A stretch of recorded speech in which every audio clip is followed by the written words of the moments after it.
তো যে হাদিসটা বলতেছে আগে মনোযোগ দিয়ে শোনেন। সব ওয়াজে হবে, যা লিখবেন সবই হবে, অসুবিধা নেই। পর্দার ওয়াজ হবে, বাপমার ওয়াজ হবে, কি করেন, আবার মৃত্যুর ওয়াজ হবে, বাঁচার ওয়াজ হবে। কোরআন শুধু শুনলে হবে না, বাস্তবে আমল করা লাগবে। কোরআন বিজয়ের আন্দোলন করা লাগবে। জোরে কোন কথা ঠিক কিনা? আল্লাহর দল কোনটা, শয়তানের দল কোনটা, সব ক্লিয়ার হয়ে যাবে। কারণ আল্লাহ কোরআনকে লক্ষ্য করে বলেছেন, আনুনাজ্জিলু মিনাল কুরআনি মা হুয়া শিফাউ ওয়া রাহমাতুল লিল মুমিনিন। এর বাংলা অর্থ হলো সব সমস্যার সমাধান দিতে পারে আল কোরআন। আপনার বলেন তো কোরআনের সব কিছুর সমাধান আছে না নাই? সেই কোরআন নিয়ে যখন বসেছি ইনশাআল্লাহ হবে, অসুবিধা নেই। আগে হাদিসে কুদসির একটু ওয়াজ শোনেন। ফাসাজাতু লিল্লাহি শুকরান, আল্লাহর শুকরিয়া জ্ঞাপন করার জন্য নবী আমার সেজদাত গেলেন। কোথায় গেলেন? আচ্ছা, ফেরেশতা জিবরাইল এসে নবীকে এই খোঁজ খবর দিলেন আমাদের ব্যাপারে। নবী সেজদাত গেলেন কেন? কারণ নবী সরাসরি যখন আল্লাহর সঙ্গে কথা বলবে তখন জিবরাইলের দরকার হয় না, তখন যেটা দরকার তার নাম হলো সেজদা। তার নাম কি? আল্লাহ কোরআনে বলেছেন অসজুদ ওয়াক্তারিফ, সেজদা তোমাকে আল্লাহর নিকটে পৌঁছায় দিবে। ধরে করে সুবহানাল্লাহ। আল্লাহ রাসূল বলেছেন আন তা'বুদুল্লাহা কাআন্নাকা তারাহু ফাইন লাম তাকুন তারাহু ফাইন্নাহু ইয়ারাকা। যখন কোনো আল্লাহর বান্দা আল্লাহকে সেজদা দিবে, ওই বান্দাটা আল্লাহর ভিতরে নিজের অস্তিত্ব বিলীন করে দিবে। ধরে করে সুবহানাল্লাহ। আচ্ছা, আল্লাহর ভিতরে আপনার অস্তিত্ব কেমনে বিলীন করে দিবেন? সুবহানাল্লাহ তো ভালোই করেন, এটা বোঝা লাগবে। না বুঝা সুবহানাল্লাহ, না বুঝা ইন্নালিল্লাহ, না বুঝা আলহামদুলিল্লাহ।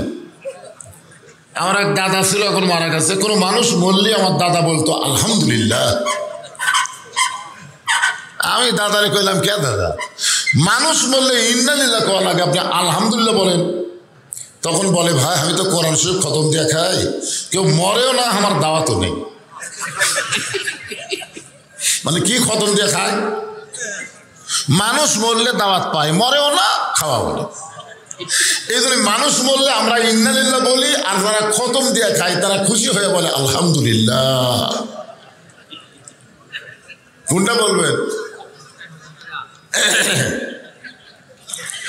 ইযা আসাবাতুহুম মুসিবাতুন ক্বালু, সকলে বলেন ইন্না লিল্লাহি ওয়া ইন্না ইলাইহি রাজিউন।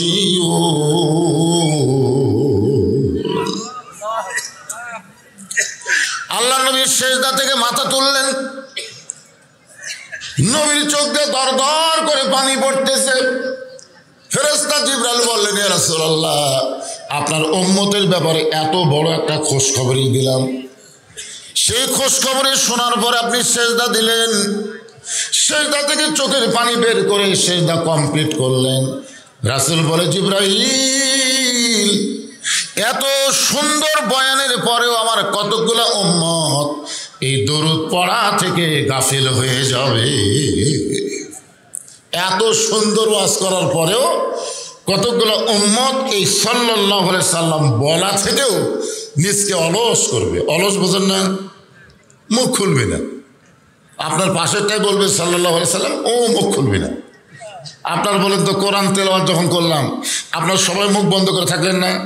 ওই সাইড থেকে একজন করল আল্লাহু আকবার। আচ্ছা, সবাই তো আমরা মুসলমান। আপনি আওয়ামী লীগ করেন, বিএনপি করেন, জাতীয় পার্টি করেন, জামাত করেন, তাবলীগ করেন, সবাই কি মুসলমান? এখানে সামিয়ানার নিচে যতক্ষণ আমরা বসবো, আমরা অন্য কোনো দল করবো না, সবাই একমাত্র আল্লাহর দল করবো। জোরে কোন কথা ঠিক কিনা? তাহলে আল্লাহর কোরআন শুনলে মানুষের কি বাড়ে? ঈমান বাড়ে। এ কথা কি নতুন শুনতেছেন না আগেও শুনছেন? ওয়াইযা তুলিয়াত আলাইহিম আয়াতুহু জাদাতুহুম ঈমানা ওয়া আলা রাব্বিহিম ইয়াতাওয়াক্কালুন।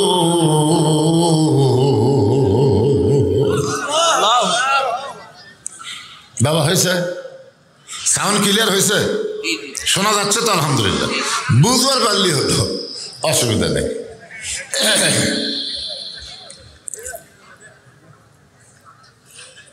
এই হাদিসকে নিয়ে ইমাম মালিক রহমতুল্লাহ আলাইহি ব্যাখ্যা করেছেন। যে হাদিসে কুদুসি আপনাদের সামনে বললাম, এটার ব্যাখ্যা করেছে ইমাম মালিক। ইমাম মালিককে আপনারা চিনেন? 4 জন ইমাম শ্রেষ্ঠ। কয়জন? তার মধ্যে 1 নম্বর হলো ইমামে আজম আবু হানিফা, 2 নম্বর হলো ইমাম মালিক রহমতুল্লাহ আলাইহি, 3 নম্বর হলো ইমাম শাফি রহমতুল্লাহ আলাইহি, 4 নম্বর হলো ইমাম আহমদ ইবনে হাম্বল। এই 4টা ইমামকেই বাতিলেরা জেলের মধ্যে বন্দি রেখে নানা রকম নির্যাতন করেছে। 4 জনকে। এই বাবা আগেকার বক্তার সময় যেমন দিয়েছিলেন, আগেকার বক্তার সময় ওই রকমই দাও। আমার জন্য কি আলাদা করা লাগবে? তাই আল্লাহ, এরা মনে করে প্রধান বক্তার জন্য বোধহয় প্রধান করা লাগবে। তা না, এক থাকলে হই। ভালো আসলো না? কি ঘুদাঘুদি করতেছে?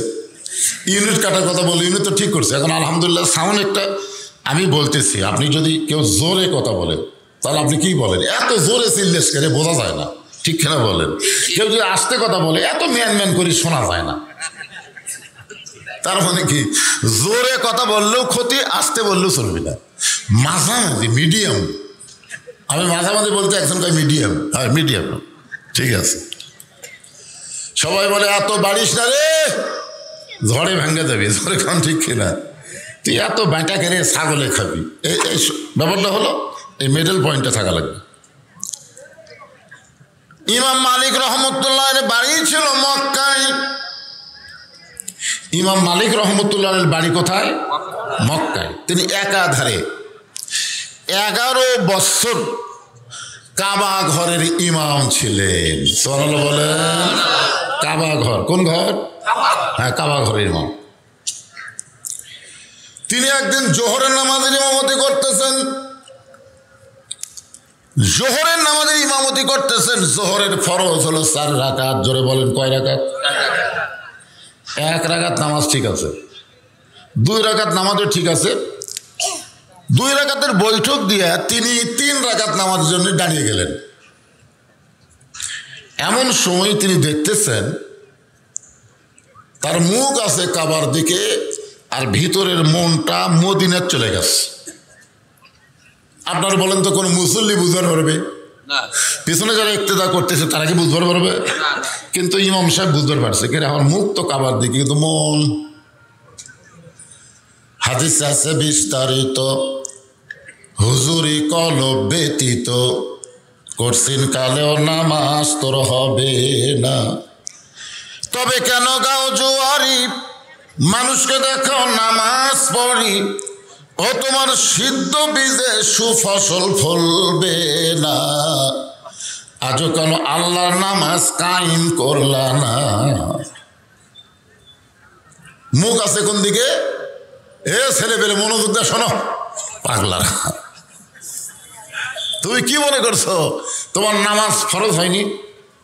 নামাজ ফরজ হয়নি? সারা জীবন ওই হারমোনি বাজাচ্ছে। জোরে কোন কি বাজাচ্ছে? বুড়া বয়সে যায় নামাজ ধরছে, এখানে হাঁটুর পরে এরকম হাত ধোয়া লাগে না, হাতটা হেঁটে পড়ছে, ওরা হাত এই এই এই মানে ওই যে টিপার একটা অভ্যাস আছে, খালি সমানত হাত পড়লে আর খালি লোক লড়ে। একবার তোলা লাগবে আশহাদু আল্লা ইলাহা ইল্লাল্লাহ, কয়বার? তো উনি যে খালি সমান এই করতেছে, তার মানে বোঝা গেল তুমি যতই চেষ্টা করো, যৌবন বয়সে যদি নামাজ না ধরো, বুড়া বয়সে তোমার নামাজ আল্লাহ কবুল করবে না।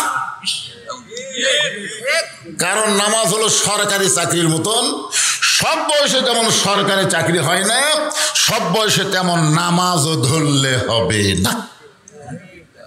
এই জন্য যুবকেরা মনোযোগ দিয়ে শোনো বাজান, ইয়ারকি মারার দিন শেষ। আগামীতে আসবে আল্লাহর কোরআনের বাংলাদেশ। জোরে কোন কথা ঠিক কিনা? ইয়ারকি মারার দিন শেষ। আর কি নামাজ পড়ার আওয়াজ হবে, তাই নামাজ কায়েম হবে। জোরে কোন ঠিক কিনা? না পড়লে পাশার কাপড় খুলে 5টা করে বাড়ি, 5টা করে নামাজ পড়বি না, ওর বাপ পর্যন্ত পড়বি। জোরে কোন কথা ঠিক কিনা? এজন্য একটু মনোযোগ দিয়ে শোনো, শোনার সানিরা শোনো শোনো। সঙ্গে সঙ্গে ইমাম মালিক নামাজ বাদ দিলেন। ইমাম মালিক যখন নামাজ বাদ দিলেন, সমস্ত মুসল্লি বলে, হুজুর কি হলো কি হলো? ইমাম মালিক বললেন, তোমরা নতুন ইমাম নিয়োগ দিয়া তার পাশে নামাজ পড়ো। কি পাগলা কয়, সাউন্ড নাই বলে?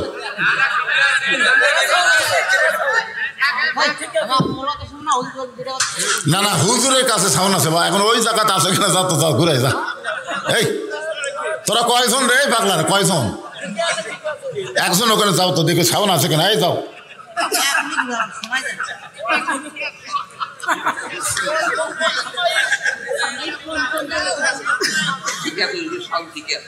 এ কারা কারা আমার ওয়াজ শুনতে পাচ্ছেন না, হাত তোলেন। তার মানে ওইও হাত তোলেনি, যাইটা শোনা যাচ্ছে না ও ব্যক্তি হাত তোলেনি। খালি ওয়াজা তো আবার দোষ দিয়ে মাইকের ব্যবসা খাবা নাকি তোমরা?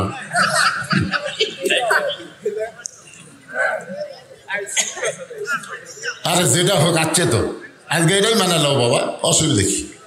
হ্যাঁ, কি বলতেছিলাম, গুরুত্বপূর্ণ কথা চলতেছে যে তোমরা নতুন ইমাম নিয়োগ দাও, আমার পিছনে তোমাদের নামাজ হবে না। সমস্ত মুসল্লি বলে, হুজুর কেন হবে না? ইমাম মালিক বললেন,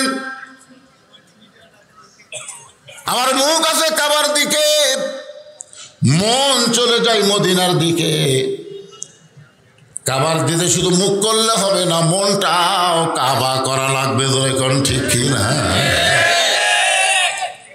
এই জন্য তো শয়তান বলে, তোমরা মসজিদের মধ্যে যতই ঢোকো লাভ নাই। কারণ মসজিদের মধ্যে ঢুকলে নামাজ হবে না, নামাজের ভিতরে ঢোকা লাগবে। এখন ঠিক কিনা? আর যেই ব্যক্তি নামাজের ভিতরে ঢুকবে তার চরিত্র কি? ইন্নাস সালাতা তানহানিল ফাহশাই ওয়াল মুনকার। একমাত্র নামাজই পারে মানুষকে যাবতীয় বেহুদা খারাপি কাজ থেকে বাঁচায় দিতে। আল্লাহ কয়, নামাজের জোরে ফাহেশা যাবে দূরে, পাক কোরআনে রয়েছে ঘোষণা। এখন আকাম কুকাম নামাজ রোজা একসাথে বান্দিয়া বোঝা, আকাম কুকাম নামাজ রোজা একসাথে বান্দিয়া বোঝা, জাহান্নামে দিয়া সরওয়ানা। আজও কেন আল্লাহর নামাজ টাইম করলা না? নামাজ পড়ে সুদ খায়, এরকম সুদা নামাজে আছে না নাই? নামাজ পড়ে ঘুষ খায়, নামাজ পড়ে পরের জমির আল খেলে। কিছুদিন আগে ইউটিউবে দেখলাম এক লোক খালি মাথার টুপি দিয়ে জুব্বা পরে জিকির করতেছে, আর খালি সমান আলের মধ্যে দিয়ে কোদাল মারতেছে। আপনারা দেখেন, ওই আল্লাহ আল্লাহ জিকির করার কোদাল খালি বাই করে বসে দেয়। তার মানে কি, কোরআন ঠিক আছে না নাই? ঠিক আছে, কিন্তু আর নামাজ ঠিক নেই।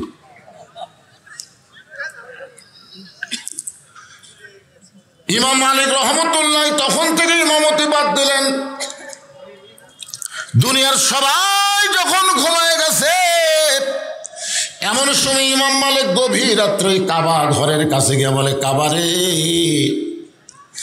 আমার ওপর মন খারাপ করিস না, আমি আর মক্কায় থাকবো না, আমার মনটা যেখানে যায় আমি চলে যাব মদিনা। মনে বড় আশা ছিল আমি যাব মদিনায়। এ গান গাইলে গুনাহ হবে? তাহলে বলেন, মনে হে বড় আশা ছিল আমি যাব মদিনায়, সালাম আমি করব গিয়া নবীজির রওজায়। মনে বড় আশা ছিল আমি যাব মদিনায়, আরব সাগর পাড়ি দিব নাইকো আমার তরি, আমি পাখি নই যে উড়ে যাব ডানাতে ভর করি, আমার সাদ আছে সম্বল নাই, সাদ আছে সম্বল নাই, করি কি উপায়, মনে বড় আশা ছিল আমি যাব মদিনায়। আব্দুল আলিম বলেন, রে বাংলার মুসলমান, তুমি গরিব হওয়ার কারণে হয়তো তোমার মদিনায় যাওয়া হলো না। ওই মদিনার মানুষটাকে কলিজার মধ্যে জায়গা দিয়া ওই নবীর সুন্নত আদর্শ যদি গ্রহণ করো, তুমি মদিনায় যাবার না পারলে কি হবে? মদিনার নবীকে আল্লাহ তাআলা তোমার ভাঙ্গা বাড়িতে পৌঁছাইয়া দিবে। ইমাম মালিক চলে গেলেন মদিনায়। যতদিন তিনি মদিনায় ছিলেন কোনদিন জুতা স্যান্ডেল পায়ে দেন নাই। মদিনার মাটি নিজের গায়ে মাখতেন আর বলতেন, মদিনারে আমি যদি মানুষ না হইয়া তোর বুকের মাটি হইতে পারতাম তাহলে আমার জীবন ধন্য হয়ে যাইতো। মদিনারে তোর উপর দিয়ে আমার দয়াল নবী হেঁটে গেছে, যদি আমি মাটি হইতাম নবীর কদম আমার বুকের উপরে পড়তো। মদিনারে কানতে কানতে ইমাম মালিক যখন বেহুশ হয়ে যায়, ওই সময় দেখতে পাই নবী আর রওজার মধ্যে নাই। ইমাম মালিকের শিওরের পাশে দাঁড়ায় বলে, আব্দুল মালিক এমন করে কান্দিস না। এ মদিনা একদিন ইয়াসরিব ছিল, মদিনা ছিল না। আমি নবীকে কোলে নেওয়ার কারণে হয়েছে মদিনা। আমার যে উম্মতেরা আমাকে মহব্বত করে আমার প্রতি দরুদ শরীফ পড়বে, আমি শুধু মদিনায় একটা থাকবো না, সমস্ত উম্মতের হয়ে যাব মন মদিনা। ইমাম মালিক রহমতুল্লাহ এই হাদিসের ব্যাখ্যা করতে গিয়ে বলেন যে হাসরের ময়দানে উম্মতি মোহাম্মদী একজনকে আল্লাহ মিজানের কাছে নিয়ে যাবে। জোরে কারণ কোথায়? মিজান মানে কি? আরো জোরে। এটা কি আপনার বাপের কথা না আল্লাহর কথা? তো আল্লাহর কথা বলতে মুখ বন্ধ থাকে কেন? মিজান মানে কি? মিজান মানে দাঁড়িপাল্লা। মিজান মানে কি? আরো জোরে, জোরসে বলুন। জোর হলো না, আরো জোরে। এখন একদল বলবে, হুজুর আপনি কি দাঁড়িপাল্লার মিছিল করে বেড়াচ্ছেন? আল্লাহ কোরআনে বলেছে, সূরা রহমান পড়ে দেখেন, ওয়াল ওয়াজনা বিল কিসতি ওয়ালা তুকসিরুল মিজান। আল্লাহ তখন ওজন করে দেখবে নেকির চাইতে পাপ অনেক বেশি। আপনারা বলেন তো, নেকির চাইতে যদি পাপ বেশি হয় তার ঠিকানা কি? আপনারাই জোরে বলেন, ঠিকানা কি? আল্লাহ বলবেন, রে জাহান্নামের ফেরেশতারা, ধাক্কায় ধাক্কায় গুনাহগার উম্মতকে জাহান্নামে নিয়ে যা। মনে করেন আমি সেই উম্মত, মনে করেন জাহান্নামের ফেরেশতারা ধাক্কায় ধাক্কায় যখন আমাদেরকে জাহান্নামের দিকে নিয়ে যাবে, এমন সময় আমাদের নবী আসেন, আমার মুক্তার আসেন, আমার ব্যারিস্টার, সেই বিচারের হাইকোর্টেতে তিনি আমায় করবেন পার, আমি পাপী রাসূল জাবিন্দার। আল্লাহ নবীর সামনে দাঁড়িয়ে যাবে, ফেরেশতা বলবে, কে গো আপনি? আজকে হাসরের ময়দানে কেউ কারো নয়। আল্লাহ কোরআনে বলেন, ইয়া আইয়ুহান নাসু তাকু রাব্বাকুম ওয়াখশাউ ইয়াওমান লা ইয়াজজি ওয়ালিদুন আন ওয়ালাদিহি ওয়ালা মাউলুদুন হুয়া জাযিন আন ওয়ালিদিহি শাইয়া। হাসরের ময়দানে মা তার সন্তানকে চিনবে না, বাবা তার সন্তানকে চিনবে না, সন্তান তার বাপ মাকে চিনবে না, কেউ যখন কাউকে চিনবে না, ওই সময় কেবলমাত্র আমাদের নবী, কেবলমাত্র কার নবী? আমাকের নবী। বুকের দিকে অ্যাঙ্গুল দিয়ে বলে আমাকের নবী। আদম আলাইহিস সালাম থেকে ঈসা নবী পর্যন্ত সবাই বলবে ইয়া নফসি ইয়া নফসি, আমার কি হবে, আমার কি হবে। আর আমাদের নবী শুধু বলবে ইয়া রব্বি হাবলি উম্মতি, আমার উম্মতের কি হবে। ফেরেশতারা বলবে আপনি কে গো, সামনে থেকে সরেন, আল্লাহ হুকুম করছে একে জাহান্নামে ফেলে দেওয়া লাগবে। নবী বলতেছে আমার ঠেলা ফেলা দিয়ে আমার উম্মতকে নিয়ে যান। তুই কত বড় ফেরেশতা তা। আল্লাহ কয় জিবরাইল কাম হবে না, কাম হবে না। ওই ফেরেশতাগুলো নবী জানে কিন্তু নবীরে চিনে না। সুবহানাল্লাহ খান না কেন? তুমি তো নবীরে চিনো, যাও যাও। ফেরেশতা জিবরাইল নবী চিনার কারণে হাসরের ময়দানে আল্লাহর নবীকে সালাম দেবে না, আসসালামু আলাইকা ইয়া রাসূলুল্লাহ, নবী সালামের উত্তর দেবে না। ফেরেশতা জিবরাইল আবার সালাম দেবেন, আসসালামু আলাইকা ইয়া রাসূলুল্লাহ, নবী সালামের উত্তর দিবে না। ফেরেশতা জিবরাইল আবার নবীকে সালাম দেবেন, আসসালামু আলাইকা ইয়া রাসূলুল্লাহ, নবী সালামের উত্তর দিবে না। কয়বার হলো? জিবরাইল বলে হুজুর দুনিয়ার জীবনে আপনাকে 24,000 বার সালাম দিছি, সালাম দেওয়া মাত্রই আপনি উত্তর দিচ্ছেন। আজকে হাসরের ময়দান আপনাকে 3 বার সালাম দিলাম, আপনি একটাবার উত্তর দিলেন না। আল্লাহ রাসূল বলে জিবরাইল সালাম দেওয়ার আগে সালাম দেওয়াটা শিখা লাগবে। ফেরেশতা জিবরাইল বলে হুজুর আমার সালামের তো ভুল কোথায়? নবী বলে তুই গ্রামার জানিস? আরবি গ্রামার আছে না নাই? ওয়াহেদ তাসনিয়া জমা। আসসালামু আলাইকুম হলো জমা, আসসালামু আলাইকা মানে ওয়াহেদ, আসসালামু আলাইকুমা তাহলে সানি হলো। আরবিতে 1 বচন 2 বচন বহু বচন আছে। 1 বচন হচ্ছে কা, 2 বচন হচ্ছে কুমা, 3 বচন হলো কুম। আমাকে যখন সালাম দিবেন তখন কি বলা লাগবে? আসসালামু আলাইকুম।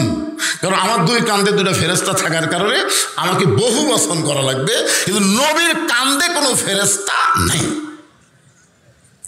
এই জন্য নবীকে সালাম দেওয়া লাগবে আসসালামু আলাইকা। কয় বচন? 1 বচন। ফেরেশতা জিবরাইল বলে ইয়া রাসূলুল্লাহ সালামের ভুল কোন জায়গায়? আল্লাহর নবী বললেন জিবরাইল তুমি শুধু আমারে সালাম দাও, কিন্তু আমার গুনাহগার উম্মতকে বাদ দিলা কেন? যাকে ধাক্কায় ধাক্কায় জাহান্নামে নিয়ে যাচ্ছে তাকে বাদ দিলা কেন? ফেরেশতা জিবরাইল বলে ইয়া রাসূলুল্লাহ নেকির চাইতে পাপ বেশি হয়ে গেছে, আল্লাহ জাহান্নামের ফতোয়া দিছে। ফতোয়া মানে রায়, জাহান্নামে কি দিছে? এর সালাম দিয়া লাভ কি? আল্লাহ রাসূল বলে জিবরাইল তোমার আল্লাহ বিচার করে আমার উম্মতকে জাহান্নাম দিবার পারে, সালাম দেওয়ার সময় তুমি আমার উম্মতকে বাদ দিবার পারো, কিন্তু আমি নবী আমার উম্মতকে কোনো সময় বাদ দিবার পারি না। তো জিবরাইল বলে আপনি কি করবেন? নবী বলতেছে কে আপিল করব। আপিল নাই? কি কোন আপিল নাই? আল্লাহ ইচ্ছা মতো হাকিম হয়ে আমার গুনাহগার উম্মতের বিচার করবে, আমি উকিল সেখানে থাকতে পারবো না। এই বিচার আল্লাহ করতে পারে, কিন্তু আমি নবী এই বিচার মানি না। আল্লাহ কি হাকিম? যেরকম আল্লাহ কি, আমরা কি আসামি, আর নবী কি উকিল। তাহলে হাকিম বিচার করবে, আসামির উকিল থাকবে না। এই বিচার হাকিম করতে পারে, কিন্তু আমি উকিল মানি না। আমি আল্লাহর আদালতে আবার আপিল করলাম। উম্মত নবীর মুখের দিকে তাকায় বলবে কে গো আপনি? আপনি কে? এই কঠিন বিপদের দিনে জাহান্নামে যাওয়া বন্ধ করে আপনি আমাকে জান্নাতে নিয়ে যাওয়ার চেষ্টা করেন, আপনি কে গো? নবী তখন বলবে আল্লাহুম্মা সাল্লি আলা সাইয়্যিদিনা। তুই কি বলছিস? যে আমার প্রতি শুধু দরুদ শরীফ না, আমাদের নবী হলো আমাদের নেতা। ধরে কারণ সুবহানাল্লাহ। এখন কোন নেতার পেছনে ঘোরেন? কোন নেতা? আমার নেতার চরিত্র ফুলের মতন পবিত্র, নামাজ পড়ে না একক। এই নেতার পিছনে ঘোরার কারণে তো নেত্রী পড়ে গেছে, আর কর্মীগুলো খালি কাউ কাউ কাউ কাউ করতেছে। এরা নেতা না, এরা হলো হারকিন মোসা লেতা। লেতা বুঝেন না? সঙ্গে সঙ্গে আল্লাহ বলবেন, হাবিব আপনার উম্মতের ব্যাপারে আমি আল্লাহ তাআলা আফিল গ্রহণ করলাম। আবার মিজানের কাছে নিয়ে যাওয়া হবে, নতুন করে নেকি আর পাপের ওজন হবে। নেকির চাইতে পাপ বেশি হওয়ার কারণে আল্লাহ বলবেন, হাবিব দেখেন তো আমি কি বিচার ভুল করেছি। নেকির চাইতে পাপ বেশি হওয়ার কারণে আমি আল্লাহ তাআলা তাকে জাহান্নামে রায় দিয়েছি। সঙ্গে সঙ্গে আমাদের নবী জামার পকেট থেকে একটা কাগজের টুকরা বের করে ওই নেকির পাল্লার উপরে দিবেন, সঙ্গে সঙ্গে নেকির পাল্লার ওজন বেশি হবে। আল্লাহ বলে, হাবিব আপনি কি দিলেন? রাসূল বলে, আল্লাহ আমার প্রতি এই গুনাহগার উম্মত মাঝে মধ্যে দরুদ শরীফ পড়তো, আর এই দরুদগুলো ফেরেশতারা মদিনার রওজা মুবারকে গিয়ে তারই নামে আমার কাছে জমা দিত। আজকে আপনার কাছেও এর দরুদের নেকি নাই, ওর আমল নামার মধ্যে নাই, সব জমা আছে আমার কাছে। আমি সেই দরুদের নেকিগুলো নেকির পাল্লায় দিলাম, যার কারণে নেকির পাল্লার ওজন বেড়ে গেল। আল্লাহ বলেন, হাবিব যদি আপনার উম্মত সারা জীবনে একটা নেকিও না করত, শুধু আপনার প্রতি দরুদ শরীফের আমল করত, এই আমলের কারণেও আমি আল্লাহ তাআলা জান্নাত দিয়ে দিতাম। এখন বলেন এই দরুদ পড়তে আমাদের আপত্তি আছে? যখনই নবীর নাম শুনবো, এই মুসলমানেরা যখনই নবীর নাম শুনবো, আমি পড়ি বা কেউ যদি পড়ে আমি শুনবো, সঙ্গে সঙ্গে জবান খুলে বলবো সাল্লাল্লাহু আলাইহি ওয়াসাল্লাম। কেরে বাজান আপনার পিছনে খাড়া হয়ে আছেন কেন? বসেন বাবা, বসেন। আজকের এই মাহফিলের সম্মানিত সভাপতি কুটি ও সভা পরিচালনা করবেন মাওলানা মোহাম্মদ সেকেন্দার আলী। উনি কোথায়? ও আপনি। আজকের এই মাহফিলের সম্মানিত সভাপতি মাওলানা মোহাম্মদ মতিয়ার রহমান। এটাই আচ্ছা। আজকের এই মাহফিলের সম্মানিত সভাপতি এবং সম্মানিত সভা পরিচালনাকারী দুইজন আল্লাহর বান্দাদেরকে অন্তরের অন্তঃস্থল থেকে আমি শুভেচ্ছা জ্ঞাপন করছি। আজকের এই মাহফিলে কোনো অতিথি নাই, এই সময় অতিথি নাই, আলহামদুলিল্লাহ। ভাই আজকের এই মাহফিলে সম্মানিত ওলামায়ে কেরাম, আপনাদের মাঝে মাঝে যে সমস্ত আলেম ওলামা বসে আছেন, মঞ্চে আছেন, মাগরিবের নামাজের পর থেকে এতক্ষণ পর্যন্ত কোরআন হাদিসের আলোকে যারা আলোচনা করে আপনাদের শোনালেন, আলেম ওলামা সহ আজকের মাহফিলের বক্তাগণকে অন্তরের অন্তঃস্থল থেকে আমি শুভেচ্ছা জ্ঞাপন করছি। এই মুহূর্তে আমার সামনে যারা বসে আছেন এবং যারা ওয়াজাতা দাঁড়িয়ে আছেন, আমি তো বলবো পিছনে দাঁড়িয়ে থাকা এটা জাতা না ওয়াজাতা? হ্যাঁ বসেন বসেন বসেন বসেন বাজান বসেন। আজকে আসরের নামাজ নাই, যে ঘড়ি দেখবো কিছুক্ষণ পর আসর হবে, ওয়াজ বন্ধ করতে লাগবে। আজকে আসর আছে, ফজর আছে রে পাগলারা, ফজর খাড়া হয়। একটু ডাইরিয়া বসেন তো। হতে পারে আজকের ওয়াজ আমার জীবনের শেষ ওয়াজ, হতে পারে আপনাদের জীবনের শেষ শোনা। জোরে কোন কথা ঠিক কিনা? একটু বসেন, একটু আল্লাহর রাস্তায় বসেন। সম্মানিত মা বোনেরা, পর্দার অন্তরালে বসে বসে যারা আলোচনা শুনতেছেন, তাদেরকে শ্রদ্ধা জ্ঞাপন করে এই মুহূর্তে আমি জানতে চাচ্ছি আপনারা সকলে কেমন আছেন? আলহামদুলিল্লাহ রব্বিল আলামিন। যে আল্লাহ শারীরিক সুস্থতা দান করে মানসিক প্রশান্তি লাভের জন্য আজকের এই জান্নাতের বাগানে কবুল করলেন, আমরা সে আল্লাহর উপরে খুশি না বেজার? তাহলে জবান করে সমস্বরে সকলে বলবো রব্বানা লাকাল হামদ হামদান কাসীরান তাইয়িবান মুবারাকান ফীহি। আমরা প্রশংসা করলাম কার? আল্লাহর। যে আল্লাহ জন্মগতভাবে আমাদেরকে মুসলমানের ঘরে কবুল করেছেন। আমাদের সর্বসাকল্যে 3টা অধ্যায় আছে। ধরে কোন কয়টায়? 3টা। একটা আমরা শেষ করে আছি, সেটা হলো রুহের জগৎ, আমাদের শেষ হয়ে গেছে। দুনিয়ার জগতে বর্তমানে আমরা আছি, সামনে আমাদের আর একটা জগৎ আছে, তার নাম হলো পরকালের জগৎ, আখিরাতের জগৎ। জোরে কোন কথা ঠিক কিনা? আপনারা বলুন তো, 3টা জগতের মধ্যে আমরা কিন্তু পাস করছি। কি করছি? কারণ 3-এর মধ্যে 2 আল্লাহ আমাদের পক্ষে। রুহের জগতে আল্লাহ যদি আমাদের পক্ষে না থাকতো, তাহলে দুনিয়াতে মুসলমানের ঘরে আমাদের কবুল করতো না। ঠিক কিনা বলেন? তাহলে দুনিয়াতে মুসলমানের ঘরে যখন আমাদের কবুল করেছে, বিশ্বাস করতে হবে রুহের জগতেও আল্লাহ আমাদের পক্ষে ছিল, দুনিয়ার জগতেও আল্লাহ আমাদের পক্ষে আছে। তাহলে 3 জগতে 2 জগৎ যদি আল্লাহ আমরা পাই, আর একটা জগতে আমরা পাবো না কে ভাই? আপনাদের কি মনে হয়? যদি নাও পাই তাও তো পাস। প্রত্যেক জগৎ 33 করে ধরেন, 33 আর পরকালে 33, তাহলে কত হলো? আমরা 66 পাচ্ছি। আমাকে ফেল করে দেওয়ার মতন কেউ নেই।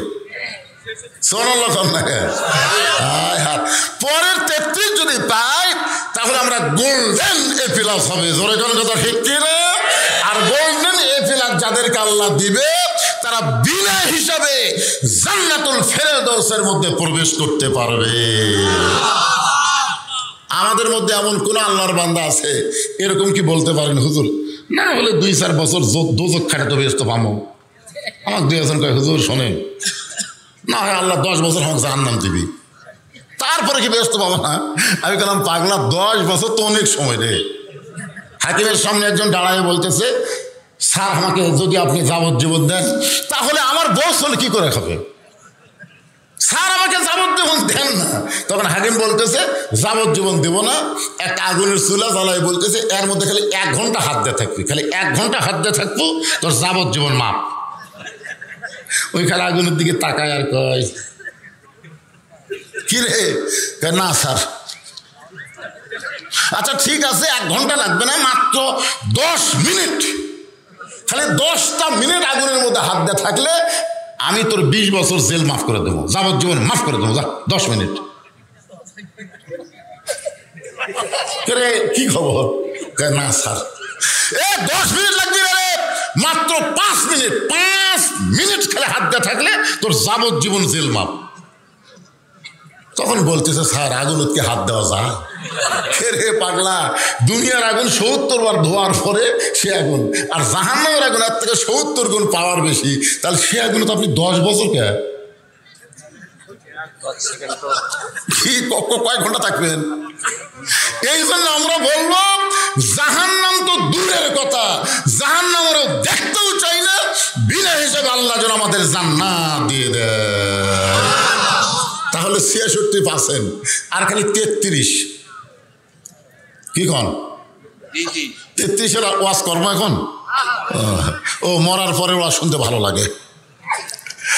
আসেন, ইয়া আইয়ুহাল্লাযীনা আমানুত্তাকুল্লাহা হাক্কা তুকাতিহি ওয়া লা তামুতুন্না ইল্লা ওয়া আনতুম মুসলিমুন।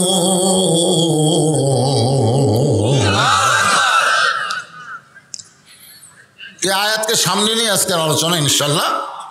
এর ভিতরে সব ওয়াজে আছে, কিন্তু আমি আপনাদের একটু পবিত্র ওরস,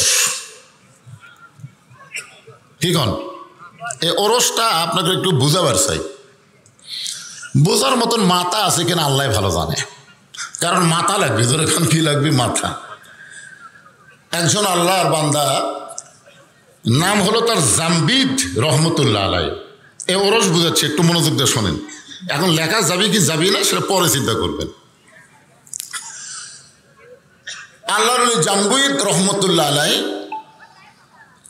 ওনার বাড়ি হলো বাগদাদ শরীফ। জরিকন কোথায়? হ্যাঁ, খুব খেয়াল করবেন, বাগদাদ। বড় পীর আব্দুল কাদের জিলানির বাড়িও কিন্তু বাগদাদ। বাগদাদ একটা বিশাল নাম করা এলাকা, ইরাকের ভিতরে বাগদাদ। হযরত আলী রাদিয়াল্লাহু শুয়ে আছে ওই বাগদাদের মধ্যে। জরিকন সুবহানাল্লাহ। তো জামবিদ রহমতুল্লাহ আলাইহি বাগদাদ থেকে ঘোড়ার পিঠে চড়ে মক্কা মদিনার দিকে রওনা দিয়েছে। বাগদাদ থেকে মক্কা মদিনা হলো উত্তর দিকে, খুব খেয়াল করবেন কোন দিকে। উনি ঘোড়ার পিঠে চড়ে মক্কা মদিনার দিকে রওনা দিলেন, কারণ তখনকার সবচাইতে দ্রুতগামী যানবাহনের নাম হলো ঘোড়া। ওই সময় সবচাইতে দ্রুতগামী যানবাহনের নাম কি? একটু হোহা করা লাগবে। ওরস বুঝবেন না? ওরস শুনবেন না আপনারা? ওরস রাত 1টা পর্যন্ত ওয়াজ হবে, মাঝখানে কিছু ফাঁকা থাকবে, ফজরের পরে তবরক দিবি নাকি কন? আপনারা যারা ওয়াজ শুনবেন বাইরে ঘুম পারবেন, আর যে শালারা ওয়াজ শুনবি ওরা সে তবরক খাবি। এই তো রস নাকি? এটাই রস। আপনারা আমার ওয়াজ শুনে বাড়িতে ঘুমাবেন, আর ফজরের পরে দিবি তবরক। যারা ঘুম পাড়ছে ওরা খাবি, আর যারা চেতন থাকছে এরা পাবি না। আজকে এখানে শোনার পরে আমার মাথা তখন থেকে ঘুরতেছে, এই ওরসের ব্যাখ্যা আজকে মারাই লাগবে। তোর এখন কথা ঠিক কিনা?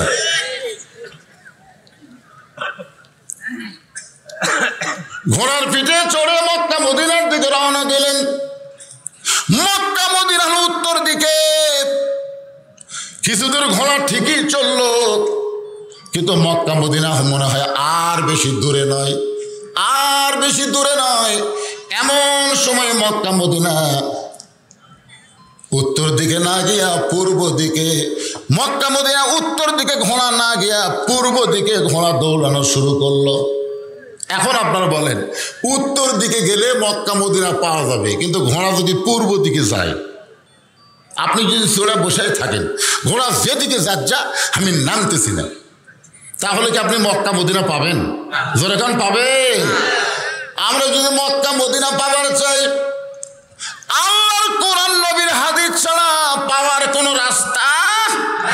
মনে করেন মক্কা হলো কোরআন আর মদিনা হলো হাদিস, মক্কা হলো আল্লাহ আর মদিনা হলো মুহাম্মাদুর রাসূলুল্লাহ। প্রত্যেকটা মসজিদে গিয়ে দেখবেন এক সাইডে মক্কা আর এক সাইডে কি? মদিনা। মক্কার উপরে লেখা আছে লা ইলাহা ইল্লাল্লাহ, মদিনার উপরে লেখা আছে মুহাম্মাদুর রাসূলুল্লাহ। কিন্তু ঘোড়াটা উত্তর দিকে মক্কা মদিনার দিকে না যাইয়া ঘোড়া যখন পূর্ব দিকে দৌড়াই, জামবিদ রহমতুল্লাহ চিন্তায় পড়ে গেলেন, এই সময় যদি আমি ঘোড়ার পিঠে বসে থাকি তাহলে তো হবে না, বরং ঘোড়ার লাগাম টানা লাগবে। ধরে কারণ কি লাগাম মানে কি? ব্রেক,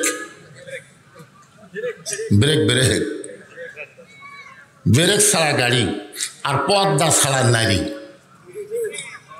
যে মোটর সাইকেলে ব্রেক নাই, ওই মোটর সাইকেল যতই দামি হোক, আপনি যদি বগুড়ার উদ্দেশ্যে রওনা দেন, আপনি কিন্তু বগুড়া যাওয়ার আগে হাসপাতালে যাওয়া লাগবে। জোরে কোন কথা ঠিক। আর বেপর্দা নারী নিয়ে যারা সংসার করতেছেন, আপনি যতই ইবাদত করেন, আপনি জান্নাতে যাওয়ার আগে জাহান্নামে ঢোকা লাগবে। জোরে কোন কথা ঠিক। এখন বলেন ব্রেক ছাড়া গাড়ি আর পর্দা হারা নারী।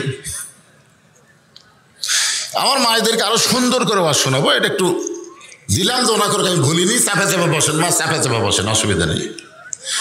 অকরনা ফি বুয়ুতিকুন্না ওয়ালা তাবাররুজনা তাবাররুজাল জাহিলিয়াতিল উলা। জোরে বলেন আল্লাহু আকবার।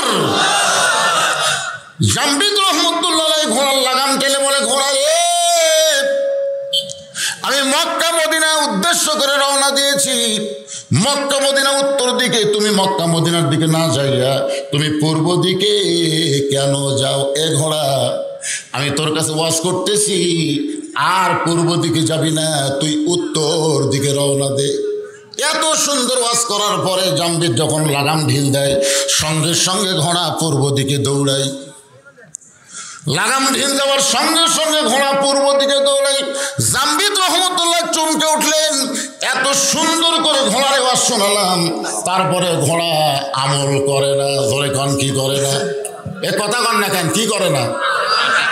তাহলে কি বোঝা গেল যে এত সুন্দর করে ওয়াজ শোনার পরেও আল্লাহর বান্দারা ফজরের নামাজ পড়ে না। পড়েন আপনারা সবাই পড়েন। এখানে অনেক আল্লাহর বান্দা বসে আছেন যারা হয়তো মাগরিব এশার নামাজই পড়েনি, এরকম আছে না নাই? আবার নিয়ত করছে ফজরও পড়বি না। বক্তা ওয়াজ করছে যে টুপির উপরে পাগড়ি পরে কেউ যদি নামাজ পড়ে আল্লাহ তাকে খুশি হয়ে 70 গুণ সওয়াব দেয়। সেদিন থেকে পাগড়ি পরে নামাজ পড়ে, কিন্তু একদিন মসজিদে যায় থেকে পাগড়ি আনে নাই। এখন চিন্তা করে এত দূর বাড়ি আবার পাগড়ি আনবো। বিবেক বলতেছে পাগড়ি মাথার দিয়ে পড়লে 70 আর জামাতে পড়লে 27। জামাতে নামাজ পড়লে 27 গুণ, পাগড়ি পড়লে 70 গুণ। কোনটা ধরবি কোনটা ছাড়বি, কোনটা ধরবি কোনটা ছাড়বি? মন বলতেছে 70 ধর। ইচ্ছা করে নামাজের জামাত বাদ দিছে, ইচ্ছা করে। সবাই যখন জামাতে নামাজ পড়ে বাড়িতে গেছে ও তখন মসজিদের মধ্যে ঢুকে এক টানে লুঙ্গি খুলেছে। এক টানে লুঙ্গি খুলে ওরা আড়াই ভাজতে মাথা 3 পেঁয়াজ দিয়ে রুকুর থেকে সেজদাত গেছে। ইতিমধ্যে এক মুসলিম মসজিদের মধ্যে ঢুকাই কয় সর্বনাশ। জীবনে বহু নামাজে দেখলাম, এরকম ন্যাংটা তো দেখি নাই। ন্যাংটা বাবার দরবারেতে কেউ না খালি হাত।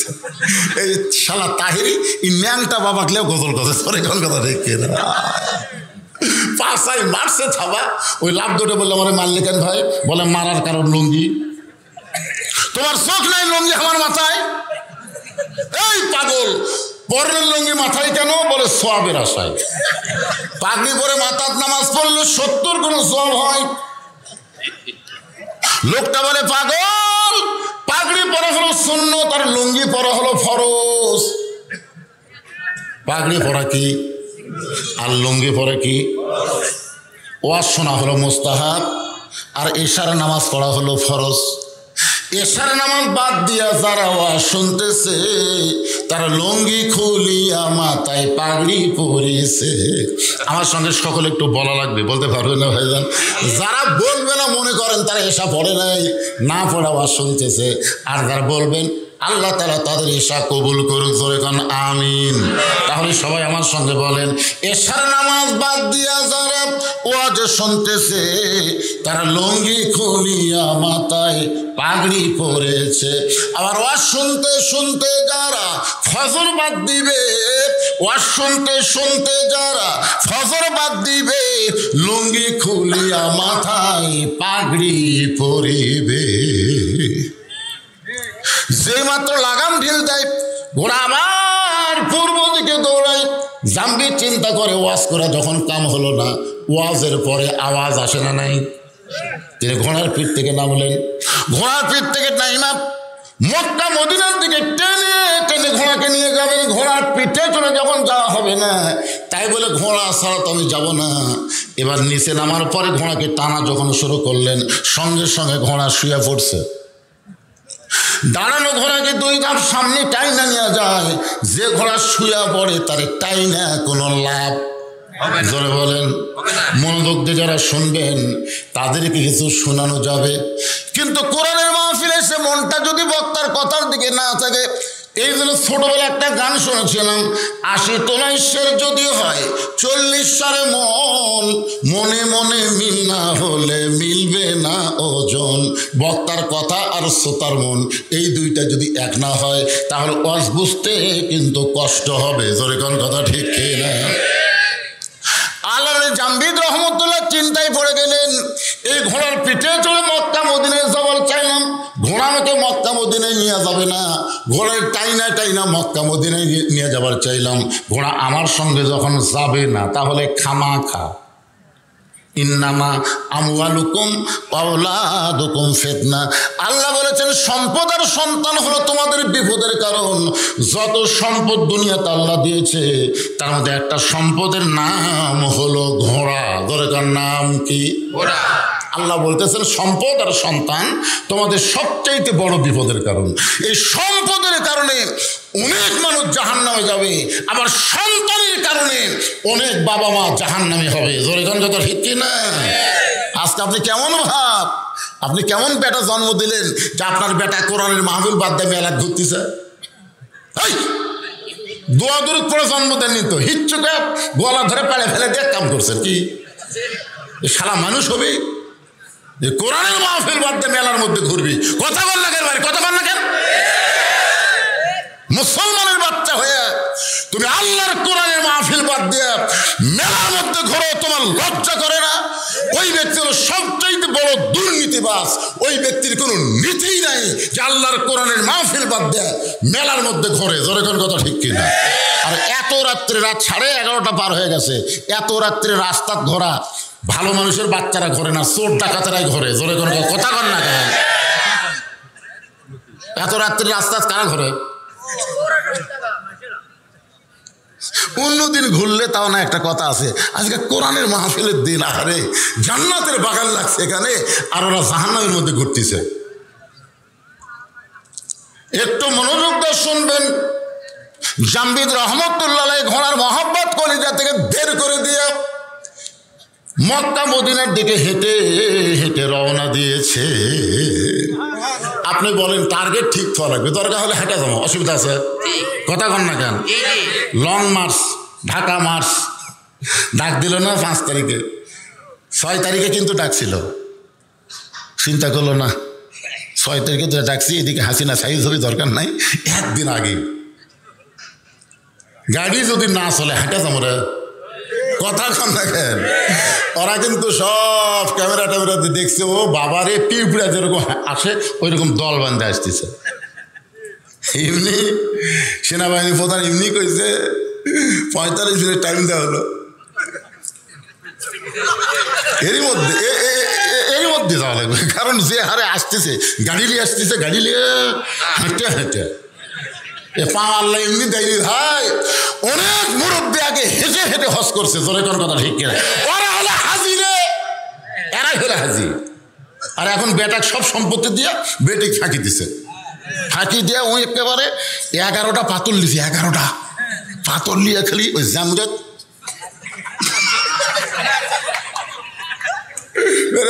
আল্লাহ বড় শয়তান, শুধু শয়তানের ঢাল মারতেছে। সব সম্পত্তি বেটাক দেয়, বেটিক যে বাপ ফাঁকি দিছে ওই মানুষ আছে, ওই আবার মক্কা যা শয়তান মারতেছে। পাকড়া তুই কি মাররে? তুই বড় শয়তানের বাপ। কথা কন না কেন ভাইজান? মন খারাপ করতেছেন? আচ্ছা, আপনার কি কোনো বক্তব্য দিবেন? শুনবেন? আলহামদুলিল্লাহ, খালি ভালো নয়, আজকে মজা দেবে। আল্লাহ হেঁটে হেঁটে যখন রওনা দিলেন, এমন সময় মন বলতেছে জামবিদ, এত সুন্দর ঘোড়ার পিঠে চড়ে মক্কা মদিনায় যাবার চাইলি, সেই ঘোড়া তোকে যখন মক্কা মদিনায় নিয়ে যাবে না, তুই ঘোড়ার লাগাম টানলে ঘোড়া তোমার সঙ্গেও যাব না।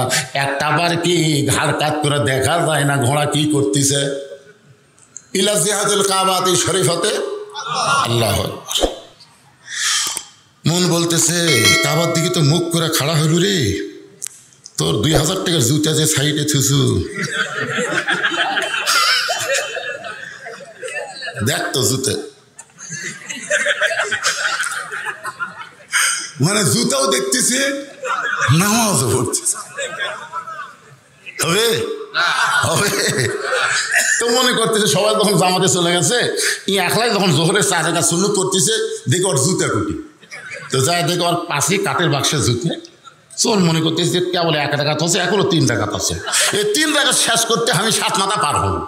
এই মনে করে চোর যেই জুতায় হাত দিয়েছে ওই খস করে দিচ্ছে। তখন বলতেছে কে রে ভাই, তুই কাবার দিকে মুখ করে নামাজ পড়তেছিস? তখন বলতেছে না ভাই, ইলা জিহাদুল কাবা ওয়া জুতা, খালি কাবা লয় তো আমার জুতাও রাখা লাগবে, আবার কাবাও করা লাগবে। জোরে করে হবে।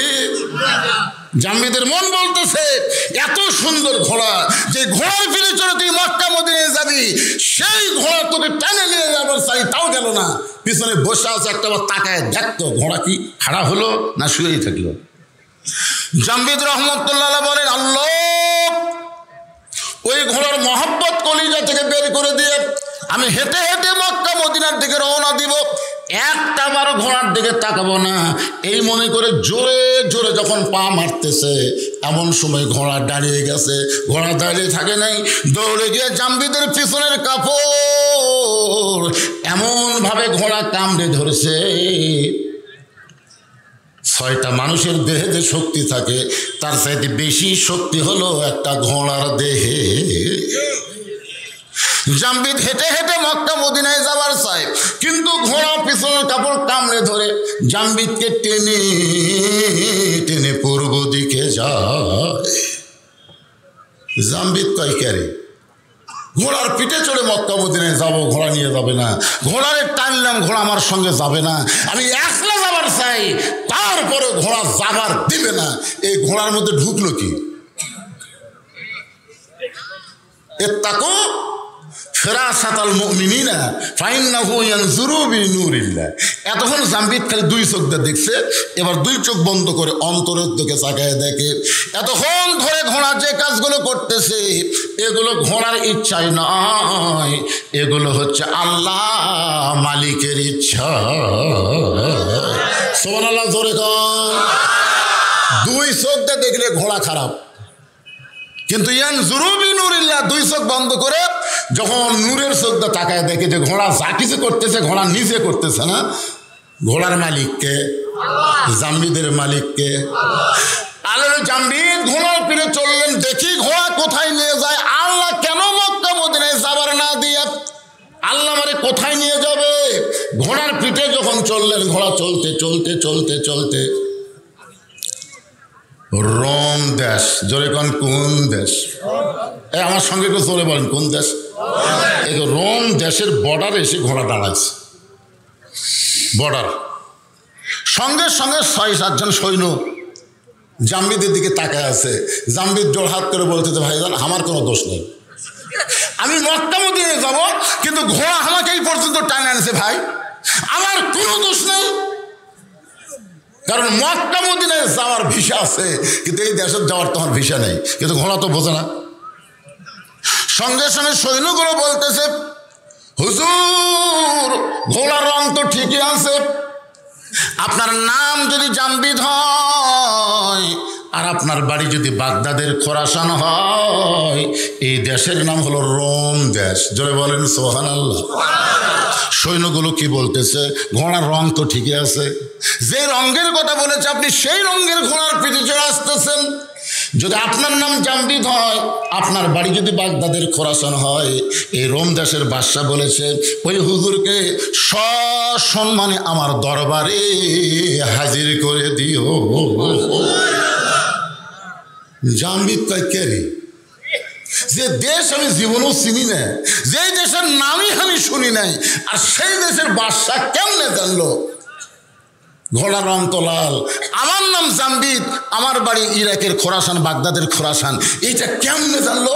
এই বাদশা তো বাদশা নয়, এই বাদশা হলো আল্লাহর ওলি। জোরে কোন বাদশা কি? আসলে বাদশা কে? আমাদের মধ্যে কিছু কিছু নেতা বলে ইসলামের সাথে রাজনীতির কোনো সম্পর্ক নেই। এক ফকির ভিক্ষা করবে গেছে শাহজাহানের দরবারে, যা দেখে বাদশাহ শাহজাহান মসজিদের মধ্যে ঢুকে 2 হাত তুলে বলতেছে, ও বাদশার বাদশাহ, তোমার দরবারে আমি ফকির, তোমার দরবারে আমি ফকির। ফকির মনে মনে কয়, আইলাম বাদশার কাছে, আইসা থেকে বাদশাহ নিজেই ফকির হয়ে কাঁদতেছে, তাহলে আমিও যা সাজানো তাই, তাহলে আসল বাদশা কে? জোরে কন, আরো জোরে, জোরসে বলুন। তাহলে আল্লাহর নীতি তো রাজনীতি, আর শাহজাহানের নীতির নাম হলো ফকরা নীতি। মানুষ হলো ফকির, আল্লাহ হলেন বাদশাহ। তাবারাকাল্লাযী বিয়াদিহিল মুলক ওয়া হুয়া আলা কুল্লি শাইইন কদির। গোটা পৃথিবীর রাজত্ব, কর্তৃত্ব, মালিকানা একমাত্র কার হাতে? যারা জবান বন্ধ করে থাকবেন বুঝবেন আপনি মুসলমান, খালি নাম আছে কিন্তু আপনার ভিতরে মুনাফিকি কাম করতেছে। আমি কি আমার বাপের কিচ্ছা বলতেছি না আল্লাহর কোরআনের কথা? জোরে বলেন, তাবারাকাল্লাযী বিয়াদিহিল মুলক। এক হাদিস আমারে কয়, হুজুর আপনার ওয়াজত গেলে খালি রাজনীতির ফেসাল পড়েন, রাজনীতি না করলে হয় না। আমি গেলাম, হাদিস সাহেব আপনি তো রাজনীতি করে যাচ্ছেন। তো বলে কোথায়? মক্কায়। তা বলে কেমনে? আমি বললাম আপনি কি আল্লাহর ঘর সামনে থেকে বলেছেন ইন্নাল হামদা অন্নি মাতা লাকাওয়াল মুলক লা শারিকা লাক, এটা কি আপনি বলছেন? হুজুর বহুবার বলছি। তো এই লাকাওয়াল মুলক লা শারিকা লাকের অর্থ কি? আমরা তো শোনা শোনা খালি কচি হুজুর, আমরা তো অর্থ জানি না। পাগলা, এর অর্থ হলো রাজনীতির ভিতরে, রাজত্বের ভিতরে একমাত্র আল্লাহ ছাড়া অন্য কাউকে আমি স্বীকার করি না। তাহলে রাজনীতির রাজত্ব একমাত্র কার? আরো জোরে বলেন।